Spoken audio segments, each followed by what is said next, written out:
There's a pretty one, Ulysses.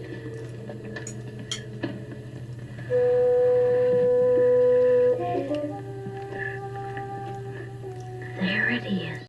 Hello BookTube, I'm Sean Breeze Books. Welcome back to my channel, and this is another library book vlog, but I'm using the term vlog. That's my inane way of referring to vlogs. Everybody else calls them vlogs, but I call them vlogs, so just, deal with it. But this isn't going to be much of a vlog because it's starting to get really cold in here in Saskatoon. I'm probably not going to do any outdoor filming or go anywhere at all, or certainly not anywhere very exciting this week. So it might mostly be me indoors talking about these library books.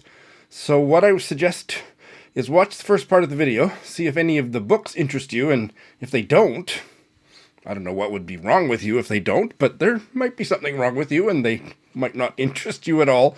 You don't need to bother watching. If you're here for scintillating vlog content, you've got the wrong video.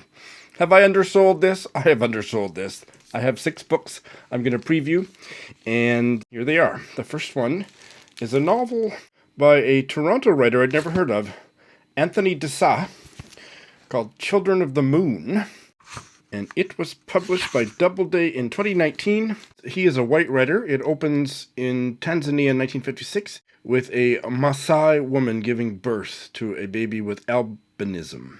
And then there are colonials in Mozambique that entered the story. I'm assuming that the author...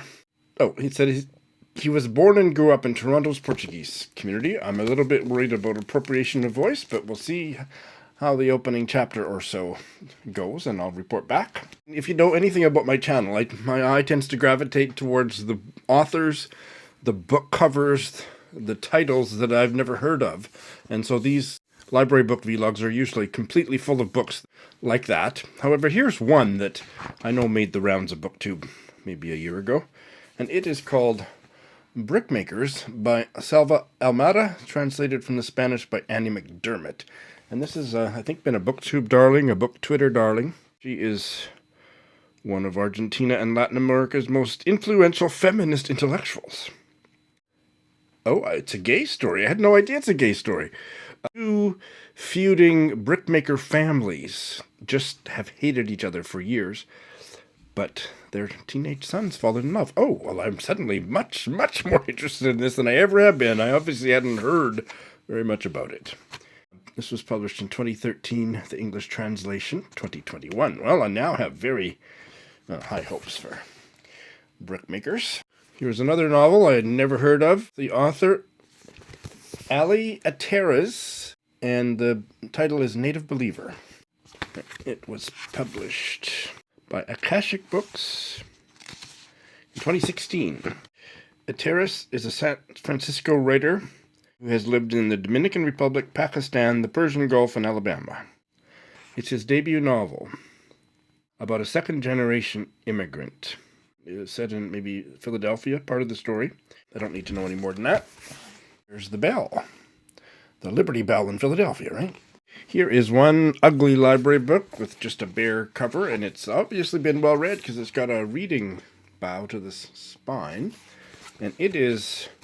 I won't show it again. I'll put up a cover gif. It is That Night by Alice McDermott. I have not read anything by Alice McDermott, and I thought this would be a good time to see what all the fuss is about. This is a 1987 novel, and maybe I can find a little bit about it online. It doesn't have that high of a rating on Goodreads, but I'm not going to worry about that right now. Published 1987. Oh, it's some dramatic incident on a warm suburban night, where a car drives up on a family's front yard, and teenage boys spill out brandishing chains and leather, and a young man cries out for the girl he loves. So it's very dramatic. Well, I'll have a peek at that. 2 short story collections. Here is one called The Page Turner and Other Stories by Carol Wootton. It was published in 1989 by Orca Book Publishers in Victoria, British Columbia. These stories are focused on the world of music, and the title comes from the page turner. David Levitt wrote a pretty awful novel called The Page Turner that was about a page turner, the guy that stands beside the pianist and turns the pages. I hope this one's better than that. And finally, The last book in the second short story collection is called Secret Symphony. Actually, it's called Street Symphony by Rachel Wyatt. Oh, she's a Canadian writer who I've never heard of. Novelist, short stories, stage and radio plays, and nonfiction works. Well, goodness. I don't know where she lives, but she's Canadian. She was awarded the Order of Canada in 2002, so I mean, I've obviously just missed out on hearing about her. This was published in 2015. It was by Koto Books, which is a much beloved Saskatchewan publisher based in Regina that went belly up a year or two ago. I'm going to check in the first story in this one and tell you all about it. So let's get this party started, shall we? All right, well, I've changed my blouse. Other than that, same location for the second installment. Bear with me. It's the next day, by the way. It's Thanksgiving Monday, so I'm hoping that I remember to take some footage of our family Thanksgiving dinner to add something to this vlog. I have read the first couple short chapters of Anthony Desa's novel, Children of the Moon, and it is pronounced Desa, Anthony Desa. I just looked that up on YouTube, and he is actually quite a well-known writer. One of his books has been nominated for a Canada-wide prize, a collection of his linked stories called Barnacle Love. I don't mention the name of that shameful Canadian Literary Prize anymore on my channel, but he was nominated for that. I just have never heard of him. This is his latest work of fiction, and it's the one where he went the farthest afield from his own lived experience. He is a Portuguese Canadian, and he did have an uncle or a great uncle who fought in the colonial army to defend the colonization of, it wasn't Mozambique. This novel is set in Mozambique, Children of the Moon, but it was a small little African country that I've already forgotten the name of. But that's his only real connection to this part of the world. His immediate family don't come from colonial Africa, Portuguese occupied Mozambique, not at all. But he does have some kind of obscure connections to it. And so he did a lot of research for this novel, and I have to say, I read the first couple short chapters and I'm already invested in it. The writing is really sparse and grabs you in first-person voices. One of the main characters is a woman, and I'm not sure how her name would be pronounced. Poe. It's P-O with an accent above it. Her ethnicity is Maasai, from the Maasai peoples of that part of Africa. And she has albinism. If you know anything, I didn't know very much, but I've done a tiny little bit of research as I've been reading these chapters. The plight of people with albinism in this part of Africa, at least, and I don't know how, I'm not going to make any generalizations, but in this part of Africa, there was superstitions about them, and so they were roundly killed or maimed because it was believed that parts of their body could be used in spiritual healing and so on. And there may have been other reasons why they were persecuted, but that was the one that's detailed in this. So this woman, Poe, she is living in a hotel in the city of Beira, and it used to be a shishi hotel, but in post-colonial times it's just not even being used as a hotel, and so people are squatting there, and she has been for many years. And because she has survived all this persecution against people with albinism, a lot of other people with albinism are kind of flocking to her, and she doesn't know that she can do anything to help them, but they end up kind of living there with her. And she is being interviewed by a journalist. He is from the favela of Brazil, so he himself comes from that kind of a poverty-stricken background. I think he's a freelance journalist, and he's interviewing her about her life and about the plight of people with albinism in Mozambique. The character that I haven't met yet, and I'm really tempted to keep reading, which means that I will read this book eventually.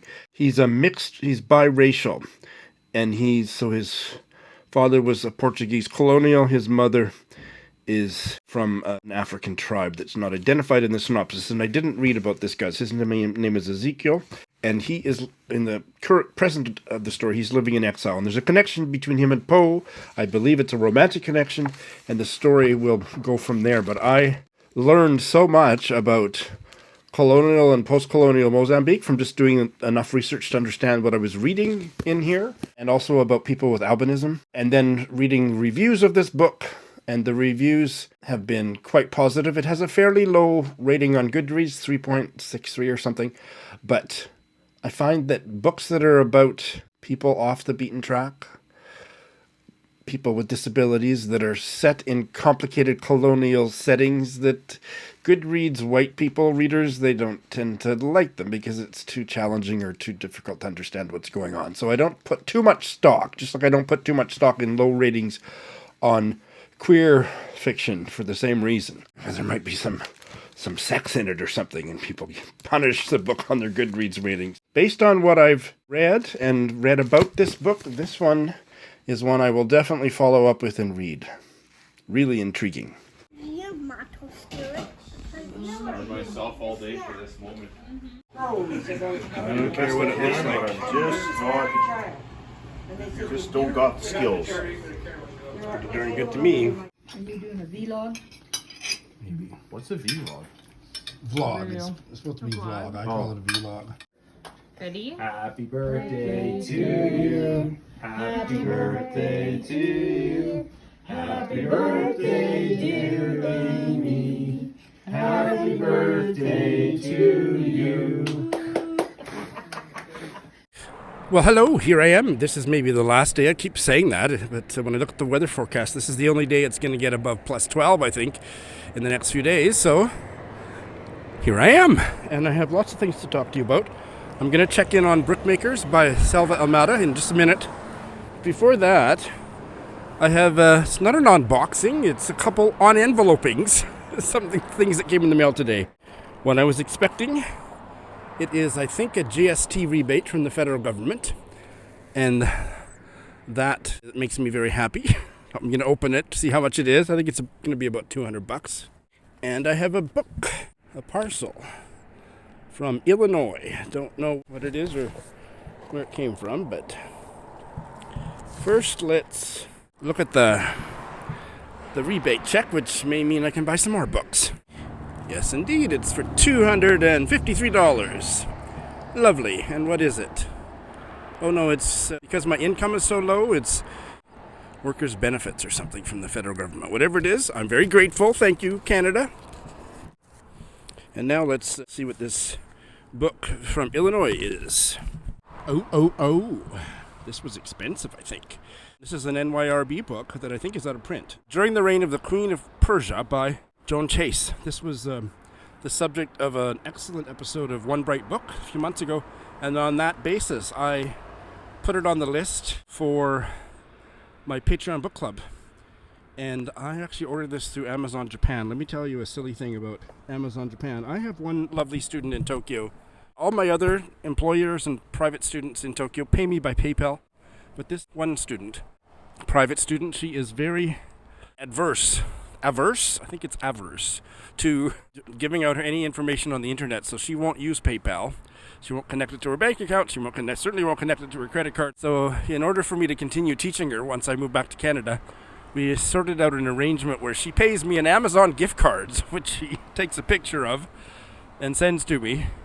And of course I used Amazon Japan all the time I was there.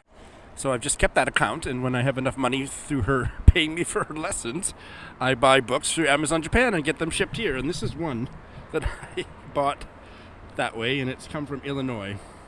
I'll put a link to the podcast episode because it was wonderful. And this was voted, I think, book number 3 on the Patreon book club. So it'll be not the next one, but the one after that. And I'm very excited because it sounded like a wonderful novel. That is my little on-enveloping. So let me tell you about Brickmakers, and it's translated from the Spanish by Annie McDermott. I loved what I read. I didn't read very much. I read enough to get an idea of the writing and a little bit about the characters. And it's a very gritty tale set in somewhere in Argentina, but it's not the capital city or whatever. Can you tell that I'm blanking on what the capital city is? But it's maybe in the boonies or a small town. But it's very gay. So it's also, of course, being from Spanish, Hispanic culture, and I think I'm not making an insensitive comment to say this, but it's a very machismo culture, and so it's a very homophobic culture. It opens with 2 young men. I think they might be teenagers. One of whom's gay, and the other one I'm not sure. I think he's not gay, but I don't know for sure. One is lying face up, and the other's lying face down on an amusement park grounds after the amusement park is shut down. I'm pretty sure one of them fell out or was pushed out of the roller coaster, not roller coaster, Ferris wheel or something, but don't know that for sure. It's implied, but it's a braided narrative, so several of his chapters, and they're all bite-sized, are in each of those characters' voices. And I have a feeling it's going to be a very violent story, and I'm okay with that, but I'm also not really looking forward to it. I want to read it, but I think it's going to be a really tough read. Beyond that, I read some reviews. Jo Smith really liked it. I think she almost loved it. 4.5 star rating on Goodreads, and she said, and I want to pat her on the back for saying this, that she advises not to read the synopsis on the back. Well, I universally say that it's completely wrong-headed to ever read the synopsis. Don't do that to yourself. Just go in without knowing a thing about what you're getting yourself into, because she said the back of the book, like so many of them, spoil it. Why you'd want to know what the plot is about to decide whether to read a book is beyond me. But anyway, I don't want to go off on a rant, but Jo said that. But she really liked it. Lots of my BookTube friends liked it. Fraser Simons, who I don't think he's putting out videos anymore, at least I haven't seen one. He thought it had lots of strengths, but that it was overly circular, the plot. I don't know exactly what he meant by that, and I'll keep that in mind as I read it at some point. I read one professional review. I think it was from the Harvard Review or something. And I'm going to quote a couple sentences. One is a fragment of a sentence that the novel uses the liminal state between life and death as both memory palace and bardo. The characters' consciousnesses roam through their pasts and through the times before they were born, examining the lives of the boys' fathers from whom they've inherited a particular brand of violent masculinity. Well, that all sounds very interesting, and like I say, it's going to be a tough read, but boy, I'm sure impressed with what I have now heard about it and read in it.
All right. Well, I'm out on the patio at this lovely cafe, one of my favorite places in Saskatoon, Delish.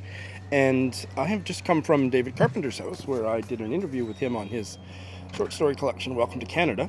Stay tuned for that. And I have just read the first story in Street Symphony by Rachel Wyatt. And as I was starting to read it on the bus over here, and reading the author bio, I thought, I bet David Carpenter knew her. I didn't realize until I chatted with Dave about Rachel Wyatt that she passed away, and we looked it up, and she just passed away in July this year. She was 94. I'm pretty sure this was her last book, 2015. So let's hear Dave talk about Rachel Wyatt. And I also tell him the opening premise of this story, which is pretty much all I'm going to say about the story. The story is called The Hope Hat, and I didn't know how to pronounce that big word that's in the opening, and I've now looked it up. Haxiety. Haxiety. Haxiety. I'll explain, Dave, why I'm doing this. 3 or 4 times a year, I go to either the university library or the public library, and I pull 5 or 6 books off the shelf, and then I make what's called a vlog. It's a video log for my YouTube channel, where I sample. If it's a collection of short stories, I'll read the first story. If it's a novel, I'll read the first chapter, the first 20 pages, and tell my viewers what I think. And then, maybe much later, I'll read the books. Yeah. But it's like sampling what's out there. Right. And I always gravitate towards books that I've never heard of, authors I've never heard of, and it's a way of, finding the hidden gems. Oh. So that's what. Sure. Yeah. So I call it my library book vlog. So that's what I'm in the middle of making. So I'm here with Dave Carpenter. We've just made a video on one of his fabulous books. Stay tuned for that.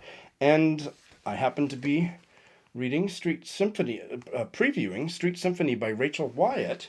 And lo and behold, although I shouldn't be surprised, you knew Rachel Wyatt a bit. Yes, I did. Yeah. There was a stretch where I was just starting to write, where I went to the Banff Centre literary program to work a kind of workshop, writing fiction workshop. I met her there, and then I became a teacher at the Banff Centre. Okay. And she was still there with the writing program. No 2 writers are the same, but with many writers, whether they hide it or not, there's pretty big ego waiting in the background. Really? Yeah. I would never have thought so. And what distinguished Rachel was that she had all the talent a writer would want. She had all the intelligence, the background, but she did not appear to have an ego. And to me, that's refreshing. Yes. She was just as kind and gentle and witty and nice as any writer in that entire coterie. My only regret is I never once lived in a city she lived in. I think she was born in England, and when she came across to Canada, I think eventually she found her way to Victoria, BC. We knew people in common, but we never managed to get together except at the Banff Centre. She was from Bradford, England originally, and I guess she wrote a lot of plays too. I had heard about her plays, but I'd never had a chance to see them. And she just passed July 7th of this year. Right, yeah. Are you familiar with any of her writings? I know that I read individual pieces of hers. I have, or used to have, some of her books. And that's all. What makes her memorable is her delightful presence. And I think she probably had a wicked sense of humor. Yes, yeah. Which you would have enjoyed, and you guys would have bounced off each other. Oh, yes. She had a very understated irony going on all the time. I am halfway through the opening story, which is called The Hope Hat, and it opens with a bunch of adult siblings. They all might be in their 60s. I'm not sure how old they are yet. And one of the sisters is on her deathbed. And it's wickedly funny. And because there's all these family rivalries and conflicts. Yes. And do you know the word haesity? No, no, I haven't. I haven't even got a clue how to pronounce it. But one of the brothers said, "I've been thinking about the haesity of death." or haecity. And let me just say, that's something Rachel would never, ever say. She was unpretentious to a fault. And I think this one brother is, and then I think the sister says, "Hack what? Haecity. It's from Latin. Haeus, this. That's what it means. Thisness. The kind of absoluteness of something. What it is." The sister says, "Will you please shut up?" So I was just delighted to hear that you knew Rachel Wyatt. So this will go into my library book vlog. Thank you so much. You're very welcome. All right, so I've now finished the Hope Hat, and I loved it. It's not the best short story I've ever read, but I don't need it. Didn't need it to be. It's a really good story, and one that makes me want to read more into the collection. So it opens in the hospice, and I don't know how old these people are. I think they're in their 60s, and one sister's dying. Her cancer proceeded quite rapidly, and the brother Ransom is a pompous ass. He's the one that provides the word anxiety. And she dies shortly thereafter. It turns out that her husband Gerald had left her. And then shortly after he left her, she won $150,000 in a lottery. And when he found out about it, he wanted to come back to her. And she didn't take him back, or I don't know. It was a little bit ambiguous whether she took him back. But she also made it known that she was giving almost all of that money to her amateur drama club upon her death. And so everybody's got their nose at a joint. The husband and the two siblings. Berta is the caregiver in the family. I don't know how much earlier her father died, but it seemed implied that it wasn't too long. Her father died, then her mother died suddenly, and then very quickly thereafter, her sister Lucy got sick. And Berta took care of them all. And she's a little bitter. And she maybe doesn't care about the money, but she's a little bit bitter about it, taking care of all these people and kind of putting her life on hold. She loved all of these people, so I don't mean it like that, but that it all fell upon her. Her brother Gerald was no help, and her sister's ne'er-do-well husband was no help. Ransom's wife, Jill, is on the verge of leaving him. She had decided to leave him, and then his sister started dying, and she thought, I have to put this off until after the funeral. And then plot ensues. It's mostly just very humorous, but there's some real lovely insights as well. And the title comes from Hope is a Thing with Feathers, and I'll let you discover that when you read this book, because I think you should too. It comes to a nice conclusion, certainly ends on a really hopeful note, at least for Berta. So that's all I'll say about it. It was just delightful timing that I happened to read the story on my way over to see David Carpenter, and he knew her and told you a little bit about her. So, hey, well, to check in on That Night by Alice McDermott, I am going to simply read you almost 2 pages, and I'm not going to say anything. I'm not going to tell you what any of my Goodreads friends thought of it. I'm not going to look anything up about the writer. I know a little bit about the writer, or anything else. I'm just going to read this to you, and it will speak for itself.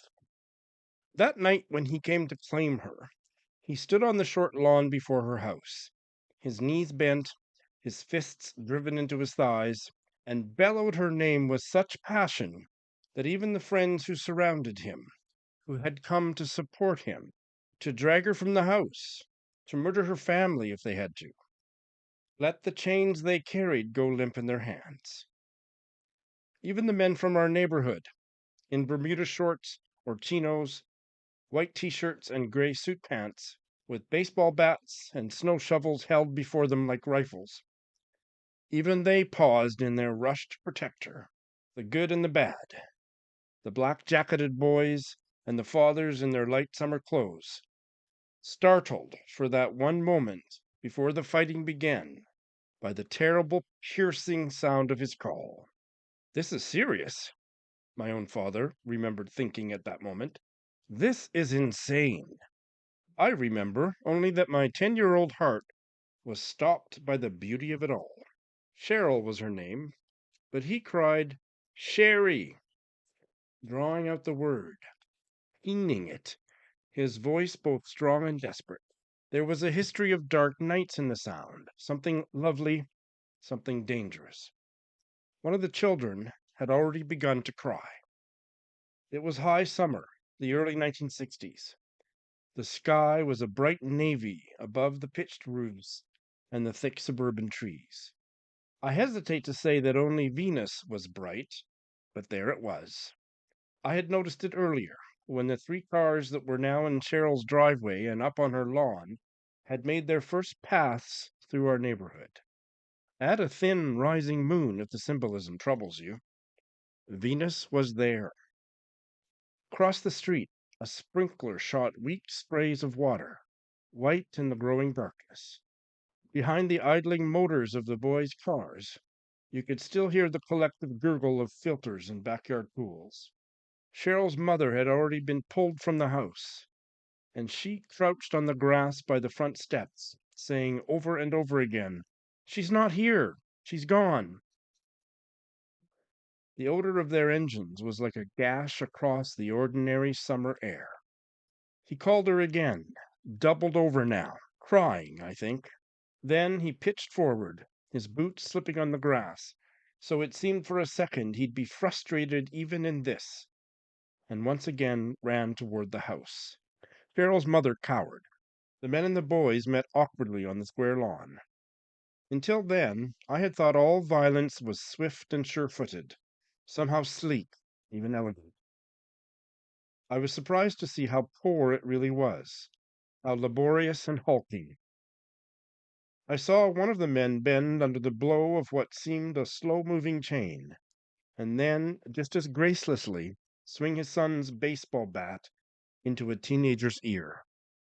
I saw the men and the boys leap on one another like obese, short-legged children, sliding and falling, raising chains that seemed to crumble backward onto their shoulders, moving bats and hose and wide rakes that seemed as unwieldy as trees. There were no clever d'Artagnan mid-air meetings of chain and snow shovel, no eye-to-eye throat grippings, no witty retorts and well-timed dodges, no winners. Only in the growing darkness, 100 dumb, unrhythmical movements, only blow after artless blow. I was standing on the road before our neighbor's house, frozen, as were all the other children scattered across the road and the sidewalk and the curbs, as if in some wide-ranging game of statues. I was certain, as were all the others, that my father would die. Behind us, one of the mothers began to call her husband's name, and then the others, touching their throats or their thighs, one by one began to follow. Their thin voices were plaintive, even angry, as if this clumsy battle were the last disappointment they would bear, or as if, it seems to me now, they had begun to echo, even take up, that lovesick boy's bitter cry. Well, that is a really tough opening to this novel. And when I first realized that this scene that people were going to come to blows, I thought, oh, I don't know if I want to read a novel that opens so violently. And then I just got swept up in the writing. So there was 3 things that seduced me utterly, which makes me not need to know another darn thing about this novel before I read it, and soon. The part about, I hesitate to say that only Venus was bright, but there it was, and then, at a thin rising moon, if the symbolism troubles you, Venus was there. That's like, oh, no, that's lovely. And then this sentence, just in the next paragraph, the odor of their engines was like a gash across the ordinary summer air. And the last sentence in this section, about the mothers. Their thin voices were plaintive, even angry, as if this clumsy battle were the last disappointment they would bear, or as if, it seems to me now, they had begun to echo, even take up, that lovesick boy's bitter cry. Oh my God! Enough said. All right, quick check-in on this other collection of short stories, The Page Turner by Carol Wootton, if I'm pronouncing her name correct. A Canadian collection of short stories from 1989. I didn't get very far with the first story before I gave up. I found the writing style really boring, kind of essayistic, and not interesting at all. And these stories are all about music, and Carol Wootton is a writer, lecturer, and musician. I think she's still alive. I couldn't find an obituary. She won't be very young if she's still alive. But she has a book of essays about music, which, if you're into music, might be interesting. But these stories, to me, the first story was called Lady at the Piano. And it's about a mother and son, Julia and Julian. And she's a single mom. I'll just read a representative few lines. His mother sat at the piano playing Chopin and Schumann and occasionally Brahms. And then the sentence is like this. People who came to the house and heard his mother play were enchanted. Julian, assuming a sophisticated 20-year-old's manner, assured them that he hadn't inherited her talent, was in fact tone deaf, and couldn't understand how he was the son of such parents. Was his father a musician then? Lord, no, said Julian, at his most lofty. He was a businessman, but he enjoyed music and poetry, the things that my mother thrives on. Now, that isn't horrible writing, but it's so workmanlike that by the time I got to the top of page 4, I thought, you know what, this is not going to be for me. It was not a page turner for me, but if you're really into music, you might enjoy it just because of every story is about music, including the title, of course, the page turner. So that one was a miss. All right, well, here I am to wrap this up. I have now done a preview of Ali Eteraz's novel, Native Believer. It's his only novel, I believe. It's his debut novel for sure. And it was published, as I think I said before, in 2016. And while I don't think I'll probably ever read it, I think I have to read it, even though I have some misgivings. It opens with a house party at the protagonist's apartment, and he is a work party. So it's with his new boss. It's just been transferred to his office, and he's hoping to really suck up to the boss by throwing this lavish house party that's beyond what he can really afford. I'll read you this one sentence. By appealing to him, I hope to circumvent the hierarchs who had prevented me from getting my own team at work, who had sequestered me in the wrongly named special projects. So he wants to get out of that dead-end part of the company and get his career going. And I think he's maybe 30-something, a Muslim American. And I believe the opening of it is just before 9/11. So the trajectory of the novel is what changes in his life, and you can only imagine what will change in his life after 9/11, right? As a Muslim American. And his wife is the part that I had a little bit of problem with, but I mean, I shouldn't make a snap judgment about it. But his wife, Marianne, she is not Muslim, she's white American. They seem relatively happy together. She has put on a whole pile of weight in the last few years and was diagnosed with something to do with her, not thyroid, but cortisol, an overload of cortisol, that whenever she gets stressed, her cortisol levels go up and she just puts on weight. She's trying to lose weight, and it's very difficult because the only way she can lose weight is to be calm while exercising, because if she's not completely serene, when she starts exercising, it just exacerbates the problem rather than helps her lose weight. So her husband, who doesn't care about her weight but cares about her health, writes poetry for her that she reads just before she works out. So there's a comic element. I'm a little bit worried about the whole body issue, but he doesn't care about it. So I think it's probably okay, but it still makes me a little apprehensive about where that's going to go in the novel. So then co-workers who don't even know our protagonist, because he's so far down on the totem pole, show up at their party, and he's trying to make a big impression, and the new boss arrived just where I stopped at about page 20, I think. The new boss has just arrived, and he is so disdainful and uninterested in even making small talk with the hosts, the protagonist and his wife, that you can just tell this is not going to probably be much help in furthering our protagonist aims. That is how it opens. I think I've talked myself out of the misgivings I had. I think I will read this at some point. I thought the humor in it was really enjoyable, and the fact that it's going to move into, as you can tell, it's set in Philadelphia, that it's moving into the post 9/11 era. There's going to be a lot of interesting stuff that he's going to go through that'll be, horrific or very racist. So that was a pretty interesting read, and I'd never heard of him. It seems like he's not writing fiction anymore. His first book was a coming-of-age memoir, Children of Dust, which sounds interesting. I might even read that first. And then a surrealist short story collection. I don't know how to pronounce the title, so I'll put it up there. And I'm going to show you the acknowledgements page, where he says the author would like to thank the following people in precise order of their significance in the author's life, from 15 down to 1.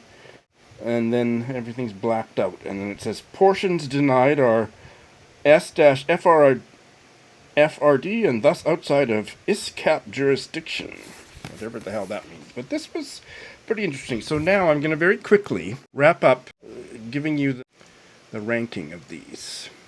I think it won't be much of a surprise for you. Number 1, hands down, was the novel That Night by Alice McDermott. I just was stunned by that opening chapter, so that would be the one I'd go to first.